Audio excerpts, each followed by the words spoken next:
Hello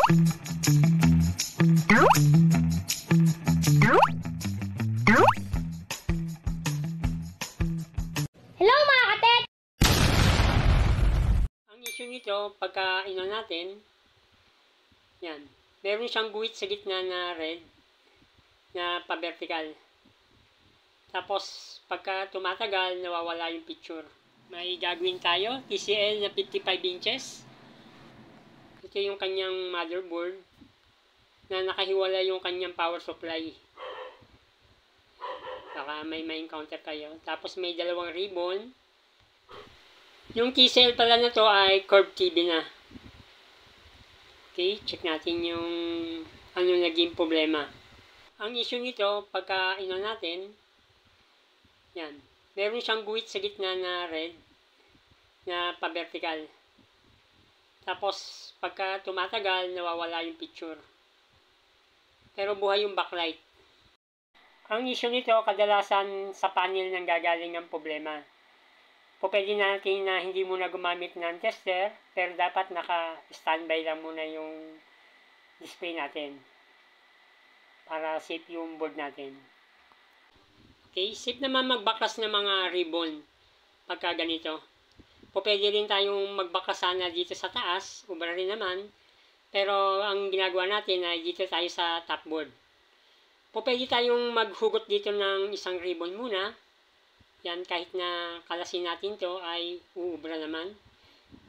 Hindi naman masisira yan pagka tinesting natin to na wala itong kabilang side na to. Hindi na natin kailangan mag-check ng voltahe muna. Ngayon, try natin i-on. Yan. Kung mapapansin nyo, puti itong side na to, ito black. Ibig sabihin na walang picture na lumabas nung nagtanggal tayo ng isang ribbon wire o naghang tayo. Dapat ini-standby kahit sa remote pwede yan. Ang importante ay i-connect natin itong tinanggal natin isa. Tapos ilapat natin mabuti. Tsaka natin ilalak. Okay, ito namang kabilang side na to ang kakalasin natin. Para malaman natin kung magkaka-picture. Pagka nagka-picture, ibig sabihin na dito tayo magbablock ng signal. Tapos try natin i-on. Nung kinalas natin itong side na to, nagkaroon siya ng display. Pero ito white. Ibig sabihin na nabuhay yung display niya. Pero medyo delay kasi ito eh. Tingnan natin kung buong buo yung picture dito sa kabilang side na to. Medyo delay lang. Yun. Ibig sabihin na buo yung picture. Yan. I-home natin para mas kita. Yun. Buo naman yung picture. Wala namang nagpi-flicker. Ibig sabihin na nandito ang problema. Ngayon pagka ganito, nandito ang problema sa panel na to. Diyan tayo magbablock ng signal. Okay? Kahit na papel lang, pwede natin gamitin dyan. Yan, kahit na hindi na tayo gumagamit ng tester, ay pwede nating mapagana. Okay?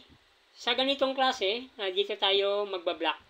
Mula sa dulo, 13 pins yung ibablock natin. Nasa 13 pins yung ating ibablock dyan. Para mapabuhay natin na walang problema. Tapos ilalapat lang uli natin. Yan. Kung dito naman ang problema sa kabilang side na to, dito naman tayo magbablock. 13 pins din. Yan, para may idea kayo. Pero ito, try natin kung nabuo yung ating ginawa. Yan, power on ko muna. Tingnan natin kung mabubuo yung picture. Yan, nabuo yung picture kahit na hindi tayo gumamit ng tester. Okay, sa mga nanonood po sa atin, paki-supportan naman po yung ating YouTube channel at paki-like. Yan po, maraming salamat po sa inyo. Thank you very much.